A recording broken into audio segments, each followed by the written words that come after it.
뉴스H입니다. 우리는 분명히 직시해야 합니다. 서울의 강남, 서초, 송파, 마포, 성동, 용산, 영등포, 그리고 한강을 낀 아파트의 가격이 폭락해서 반값이 되면 여러분은 그 집을 살 수 있나요? 대부분은 아닐 겁니다.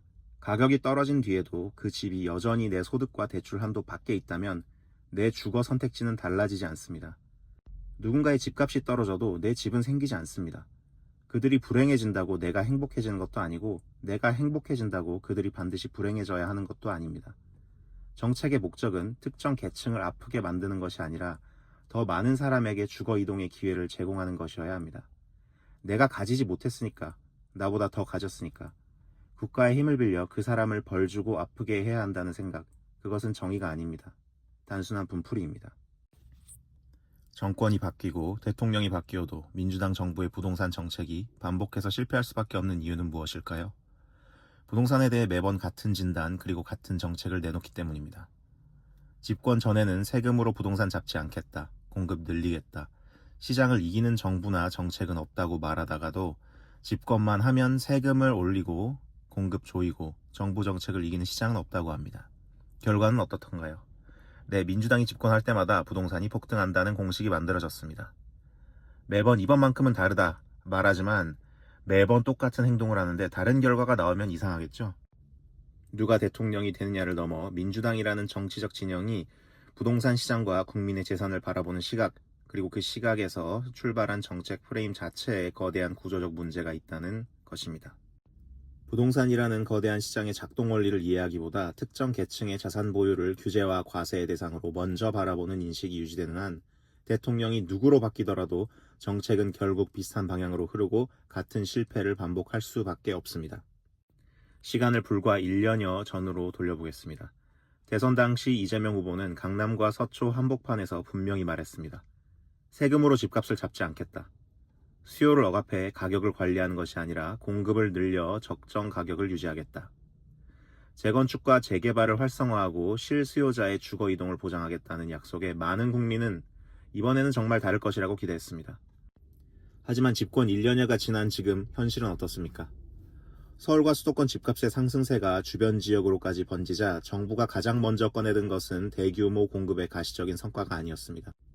규제지역 LTV 40%, 수도권과 규제지역 주택담보대출 한도 6억 원, 고가주택에 대한 4억 원과 2억 원의 차등 한도, 스트레스 DSR 강화, 그리고 보유세와 양도세 공제 축소였습니다. 대선 때는 세금과 수요 억제로 집값을 잡지 않겠다더니 집권하자마자 다시 세금과 금융규제를 앞세우고 있습니다. 공약을 180도 뒤집는 데 1년이면 충분했습니다. 현재 정부의 부동산 정책은 한쪽에서는 추경과 소비 진작 정책으로 경제의 가속 페달을 밟으면서 다른 한쪽에서는 강력한 대출 규제와 징벌적 세제로 부동산 시장에 브레이크를 거는 모순된 모습을 보이고 있습니다. 자동차에서 가속 페달과 브레이크를 동시에 짓밟으면 어떻게 되겠습니까? 차는 정상적으로 앞으로 나아가지 못한 채 엔진과 제동장치만 과열됩니다. 지금의 부동산 시장도 똑같습니다. 정부는 확장 재정 정책으로 소비의 총 수요를 떠받치면서도 그렇게 형성된 구매력과 유동성이 부동산으로 향하자 세금과 대출 규제로 가격만 억지로 눌러버리려 합니다. 그러나 수요는 정부의 명령 한마디로 사라지지 않습니다. 핵심 지역을 누르면 다른 지역으로 이동하고 고가주택을 막으면 중저가주택으로 몰리며 매매를 막으면 전세와 월세 시장으로 압력이 옮겨갈 뿐입니다. 결국 가격은 안정되지 않고 거래와 공급만 얼어붙으면서 시장 전체가 옴짝달싹하지 못하는 상태에 빠집니다. 이것이 바로 가속 페달과 브레이크를 동시에 밟는 정책의 필연적인 결과입니다. 문재인 정부는 5년 동안 20차례가 넘는 부동산 대책을 융단폭격하듯 쏟아냈습니다. 8.2 대책, 9.13 대책, 12.16 대책, 6.17 대책, 7.10 대책. 규제가 실패할 때마다 정부는 규제가 잘못됐다고 인정한 것이 아니라 규제가 부족했다며 더 강한 규제를 추가했습니다. 정부의 공식 정책 목록만 보더라도 세제, 금융, 청약, 임대, 거래에 걸친 대책이 반복적으로 이어졌습니다. 하지만 그 결과 서울과 수도권 집값은 사상 최고 수준으로 치솟았고 부동산 정책에 대한 국민의 신뢰는 무너졌습니다. 그리고 지금 그 잔혹사의 대자비가 놀라울 만큼 비슷한 모습으로 다시 반복되고 있습니다. 이 영상은 단순한 감정적 비판을 하려는 것이 아닙니다. 왜 이 진영이 집권할 때마다 집값을 잡겠다는 정치적 명분 뒤에서 정작 청년과 중산층의 주거이동 사다리가 박살나는지, 그 냉혹한 경제적 구조와 우리가 실제로 치르고 있는 대가를 하나씩 해부해 보겠습니다. 먼저 과거의 역사부터 냉정하게 복기해 보겠습니다. 문재인 정부는 2017년 출범 직후부터 부동산 가격 상승의 핵심 원인을 투기 수요와 다주택자에게서 찾았습니다. 집을 여러 채 가진 사람, 집값 상승으로 자산이 늘어난 사람을 시장의 참여자가 아니라 불로소득을 노리는 투기꾼으로 규정했습니다. 그리고 이들을 세금과 대출 규제로 압박하면 매물이 쏟아지고 집값이 내려갈 것이라 확신했습니다. 대책이 발표될 때마다 내세운 명분은 언제나 비슷했습니다. 투기 수요를 근절하겠다. 조세 정의를 실현하겠다. 실수요자를 보호하겠다. 명분은 언제나 정의로웠습니다. 하지만 정책은 명분이 아니라 결과로 평가해야 합니다. 정부는 강남 4구를 시작으로 마포, 용산, 성동, 서울 전역, 그리고 경기와 인천의 핵심 도시까지 투기 과열지구와 조정 대상 지역으로 거미줄처럼 묶었습니다. 특정 지역을 핀셋으로 찍어 대출과 세금을 강화하면 수요가 줄고 가격이 안정될 것이라 믿었던 것입니다. 하지만 시장은 정부가 그어놓은 행정구역의 경계선 안에서만 움직이지 않습니다. 강남을 누르자 마포, 용산, 성동으로 수요가 이동했습니다. 서울을 누르자 경기도와 인천이 올랐습니다. 한 지역이 오르자 정부는 그곳을 다시 규제지역으로 묶었고, 그러면 수요는 또다시 그 옆 지역으로 달아났습니다. 정부는 규제를 확대할 때마다 수요를 잡았다고 생각했지만 실제로 잡은 것은 수요가 아니라 지도 위의 지역 이름뿐이었습니다. 수요는 사라지지 않았습니다.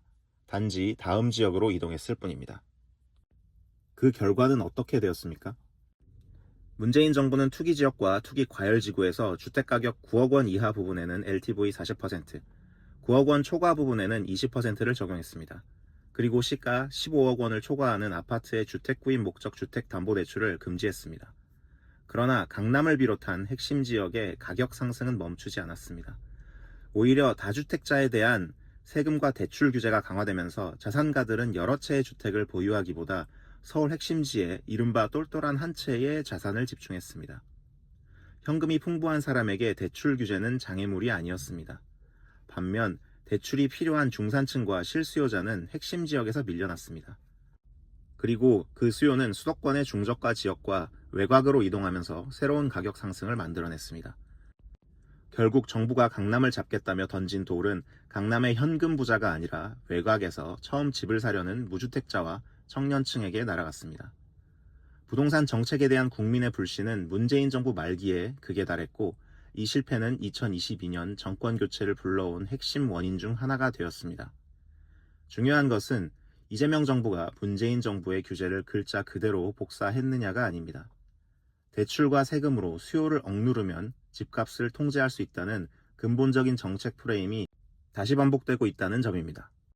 비상계엄과 탄핵 정국을 거쳐 출범한 이재명 정부는 과거 민주당 정부의 오류를 반복하지 않겠다고 선언했습니다. 대통령도 후보 시절 진보 정부가 세금과 소유 제한에 의존했지만 시장이 이를 이겨냈다고 인정했습니다. 억지로 가격을 누르면 반드시 다시 튀어오른다며 시장 원리에 따라 공급을 늘리겠다고 말했습니다. 그러나 불과 1년여 뒤 열린 2026년 부동산 정책 대토론회와 세제 개편안에서 드러난 방향은 무엇이었습니까? 비거주 고가 1주택자에 대한 종부세 혜택 축소, 장기 보유 특별 공제 축소, 대출 총량 관리, LTV 강화, 주택 가격별 주담대 한도 차등화였습니다.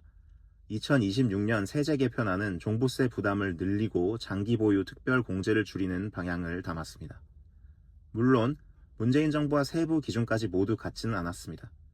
하지만 이름과 숫자만 달라졌을 뿐 공급의 성과가 나타나기도 전에 세금과 대출로 수요부터 찍어 누르겠다는 본질은 그대로입니다. 사람은 바뀌었지만 프레임은 바뀌지 않았습니다. 공약은 공급이었지만 현실에서 국민이 가장 먼저 맞닥뜨린 것은 또다시 규제였습니다. 그렇다면 왜 민주당 정부의 부동산 정책은 정권과 사람이 바뀌어도 매번 헛발질과 실패로 끝날 수밖에 없을까요? 그 이유는 시장을 경제적 메커니즘보다 도덕적 잣대와 이념적 프레임으로 먼저 바라보기 때문입니다. 집을 여러 채 가지면 탐욕스럽다. 집값이 올라 자산이 늘면 불로소득이다. 강남 아파트를 보유하면 사회적 책임을 더 져야 한다.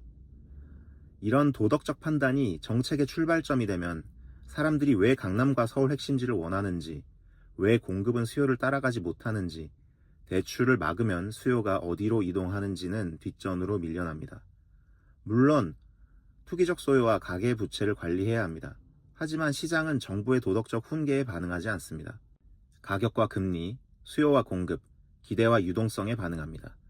시장을 선악의 문제로 바라보는 순간 경제 정책은 분석이 아니라 응징의 수단으로 변질됩니다. 이제 화면 중앙에 흐름도를 함께 보시겠습니다. 첫째, 정부가 추경과 소비 쿠폰, 지역 화폐 같은 확장적 재정 정책을 통해 소비와 총수요를 밀어 올립니다. 둘째, 금리와 신용 환경이 완화되고 시중에 대기 자금이 늘어나면 사람들은 현금의 구매력을 지키기 위해 주식과 부동산 같은 자산을 찾습니다. 셋째, 그 돈이 공급을 단기간에 늘릴 수 없는 서울 핵심지 아파트로 몰리면 가격이 오르는 것은 너무나 당연한 결과입니다. 한국은행 역시 최근 M2 증가율이 장기 평균을 웃돌았다고 설명하고 있으며 통화량 증가가 자산 가격 상승에 어느 정도 영향을 미칠 수 있다는 점을 인정하고 있습니다. 다만 M2 증가만으로 모든 집값 상승을 설명할 수는 없습니다. 중요한 것은 최저임금이나 추경 하나가 곧바로 집값을 올린다는 단순한 이야기가 아닙니다. 재정과 신용을 통해 경제 전체의 구매력을 밀어 올리면서 정작 공급이 제한된 실물 자산의 가격만 세금과 규제로 누르겠다는 모순을 말하는 것입니다. 시중에 돈이 돌도록 가속 페달을 밟으면서 그 돈이 부동산으로 향하는 순간 브레이크를 채웁니다. 이것은 정교한 경제 정책이 아닙니다. 엑셀과 브레이크를 동시에 밟는 기괴한 자가당착입니다. 여기에 현 정부의 고강도 대출 규제가 더해졌습니다. 수도권과 규제 지역의 주택담보대출 심사에는 스트레스 금리 하한 3.0%가 적용됩니다. 여기서 3.0%는 실제 대출 금리의 3%포인트를 추가로 받는다는 뜻이 아닙니다. 대출 한도를 계산할 때 미래의 금리 상승 가능성을 가장해 3%를 더한 것으로 보고 원리금 상환 능력을 심사한다는 뜻입니다. 결과는 똑같습니다. 같은 소득을 가진 사람이 받을 수 있는 대출 한도는 크게 줄어듭니다. 여기에 수도권과 규제 지역에서는 15억 원 이하 주택은 최대 6억 원, 15억 원 초과 25억 원 이하 주택은 4억 원, 25억 원 초과 주택은 2억 원으로 주택담보대출 한도가 묶였습니다. 그렇다면 누가 타격을 받을까요? 현금 20억 원, 30억 원을 쥔 초고소득 자산가는 대출 규제와 아무 상관없이 강남과 반포의 초고가 아파트를 현금으로 매입합니다. 규제가 자산가의 진입을 막았나요? 전혀 아닙니다. 대출 없이 집을 살 수 있는 사람은 그대로 들어가고 대출이 반드시 필요한 중산층과 실수요자만 시장 밖으로 밀려납니다. 결국 정부가 만든 것은 부자에 대한 규제가 아니라 현금이 부족한 사람에 대한 규제입니다. 반면 적절한 금융을 활용해 더 나은 지역으로 이동하려던 중산층과 실수요자는 현금 부족으로 발이 묶였습니다. 하지만 이들의 주거 수요가 사라진 것은 아닙니다. 강남과 마용성에 진입하지 못한 수요는 대출 한도 안에서 구입할 수 있는 중저가 아파트로 이동합니다. 노원, 도봉, 강북, 금천, 관악, 구로, 그리고 경기 주요 지역으로 수요가 밀려나가며 가격 상승 압박이 외곽으로 확산됩니다. 한국은행도 2026년 들어 강남 3구와 마용성보다 서울의 다른 지역과 경기 주요 지역이 수도권 가격 상승을 주도하고 있으며 핵심지 상승세가 주변 지역으로 퍼지는 키맞추기 현상이 나타나고 있다고 분석했습니다. 이것이 바로 풍선 효과입니다. 정부는 고가주택 수요를 막았다고 자랑하지만 실제로는 그 수요를 중저가 시장으로 밀어넣어 무주택자와 청년이 접근할 수 있었던 마지막 가격대마저 끌어올리고 있습니다. 가격을 잡겠다며 만든 규제가 중저가 시장까지 자극하는 기현상, 이것은 예상하지 못한 부작용이 아닙니다. 수요와 공급의 원리를 무시한 정책이 필연적으로 만들어낸 결과입니다.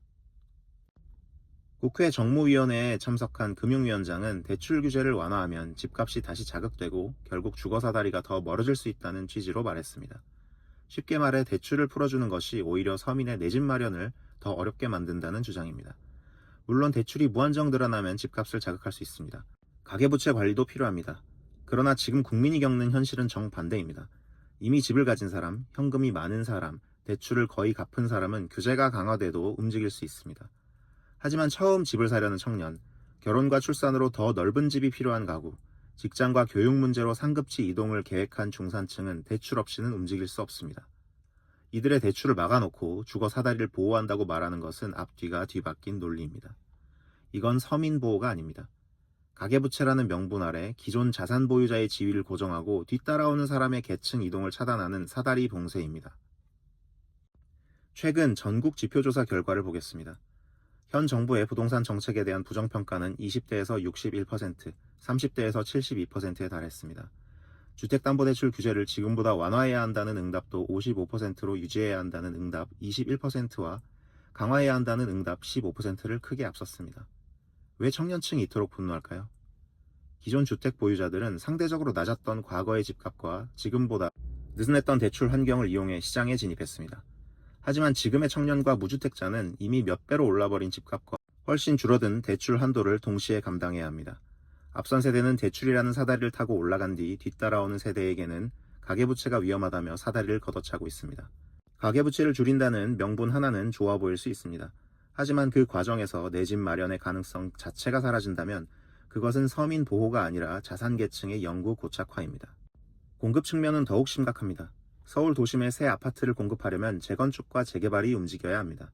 그러나 정비사업은 조합원의 이주비와 추가 분담금, 건설사의 공사비와 금융비용이 맞물려 돌아가는 거대한 자금 사업입니다. 그런데 정부는 공급을 확대하겠다 말하면서 수도권과 규제지역의 이주비 대출에도 최대 6억 원의 한도를 적용하고 있습니다. 집값이 수십억 원에 이르는 서울 정비사업에서 이주비와 추가 분담금을 감당하지 못하는 조합원이 늘어나면 어떻게 될까요? 사업은 지연되고 갈등은 커지고 금융비용은 불어나며 결국 사업성 자체가 무너집니다. 물론 재건축 지연에는 공사비 상승과 인허가, 조합 갈등 등 여러 가지 원인이 있습니다. 하지만 이미 비용이 폭증한 상황에서 자금줄까지 조이면 공급은 빨라지는 것이 아니라 더 늦어질 수밖에 없습니다. 공급을 늘리겠다면서 공급 사업의 금융을 막는 정책 역시 가속 페달과 브레이크를 동시에 밟는 자기 모순적 상황입니다. 여기에 계약갱신 청구권과 전월세 상한제라는 임대차 시장의 강제 통제가 더해졌습니다. 정부는 세입자를 보호하겠다며 계약기간을 연장하고 임대료 인상폭을 제한했습니다. 하지만 기존 세입자가 갱신권을 사용하면서 시장에 새로 나오는 전세 매물은 줄어들었고 갱신 계약과 신규 계약 사이에는 거대한 이중 가격이 형성됐습니다. 여기에 금리 상승과 전세 사기 위험, 입주 물량 부족까지 겹치면서 전세 시장은 빠르게 월세 시장으로 바뀌었습니다. 집주인의 보유 비용과 금융 비용이 늘어나면 그 부담은 결국 어디로 갈까요? 월세와 관리비의 형태로 세입자에게 돌아갑니다. 매매 시장 진입을 막으니 전세 수요가 늘고 전세 시장을 통제하니 매물이 잠기며 전세가 불안해지니 월세가 폭등합니다. 임대차법 하나가 모든 문제의 유일한 원인이라는 뜻은 아닙니다. 그러나 시장의 계약 구조를 강제로 뒤틀어 매물의 순환을 막고 다른 악재와 결합해 월세화를 가속한 책임에서 자유로울 수도 없습니다. 서민을 보호한다는 명분으로 시작한 정책이 서민의 매달 주거비를 끌어올리는 악순환의 도미노를 완성한 것입니다. 부동산 정책은 정권의 이념을 증명하는 도덕적 응징이나 특정 계층을 향한 정치와 징벌의 수단이 되어서는 안 됩니다. 부동산 유동성과 금리, 수요와 공급, 입지와 교육, 직장과 교통, 그리고 더 나은 환경에서 살고 싶다는 인간의 합리적 욕망에 의해 움직이는 거대한 경제 시스템입니다. 강남에 살고 싶다는 욕망을 탐욕이라고 부르고 여러 채의 집을 가진 사람을 투기꾼으로 규정하며 세금과 규제로 응징한다고 해서 수요가 사라지지는 않습니다. 수요는 다른 지역으로 이동하고 비용은 세입자에게 전가되며 공급은 더 늦어질 뿐입니다. 정책의 목표는 누군가를 벌주는 것이 아닙니다.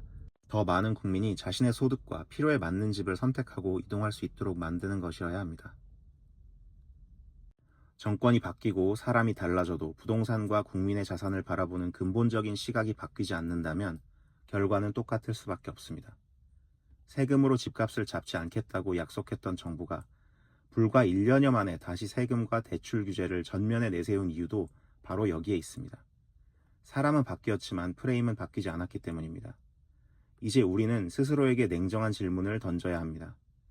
우리는 사회정의 구현과 징벌적 과세라는 정치적 명분을 위해 청년과 중산층의 주거 이동의 자유와 시장 안정이라는 대가를 언제까지 치를 준비가 되어 있나요? 부동산 정책의 성공은 누가 얼마나 손해를 보았는지로 평가해서는 안 됩니다. 국민의 주거 선택지가 실제로 얼마나 넓어졌는지, 청년과 중산층이 더 나은 집으로 이동할 수 있는 가능성이 얼마나 커졌는지로 평가해야 합니다. 정책은 정책적 구호가 아니라 결과로 평가받아야 한다는 이야기를 하고 싶습니다. 여러분은 어떻게 생각하시나요? 지금의 부동산 정책이 앞으로 집값을 안정시킬 것이라고 보시나요? 아니면 과거와 같은 결과를 반복할 가능성이 더 높다고 생각하시나요? 오늘 준비한 영상은 여기까지입니다. 시청해주셔서 감사합니다.